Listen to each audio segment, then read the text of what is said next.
जय श्रीराम. रामनवमीच्या सगळ्यांना हार्दिक शुभेच्छा. आज रामनवमीचा अतिशय पावन पवित्र दिवस आहे. रामाचं जीवन जर आपण पाहिलं गेलं अतिशय पवित्र आहे.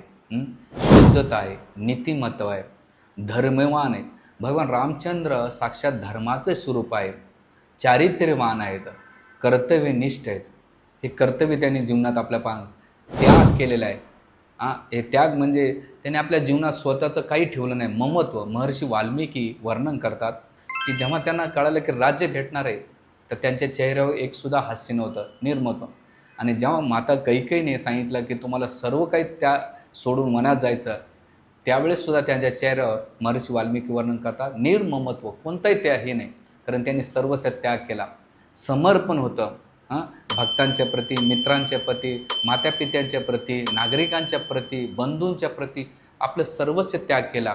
आणि सगळ्यात महत्त्वाचा गुण म्हणजे सत्यवान होते, एकनिष्ठ होते. म्हणून रामाचा पर्यायवाचिक शब्द कोणते असेल, गुण असेल, ते भगवान रामचंद्र गुणाचे मूर्तिमान स्वरूप आहेत. म्हणून रामनवमीच्या दिवशी रामचंद्राची नवमी साजरी करताना रामचंद्राच्या जीवनातून आपण हे गुण अर्जित केले पाहिजे. पवित्रता, शुद्धता, नीतिमत्ता, धर्मवान, त्याने जे दिलेलं तत्व पालन केले पाहिजे, चारित्र्यवान बनलं पाहिजे, कर्तव्यनिष्ठ आपले जे कर्तव्य त्याच्या प्रती त्याग आणि समर्पण हे जर केलं तर निश्चित ही रामनवमी आपण साजरी केल्यासारखं होईल.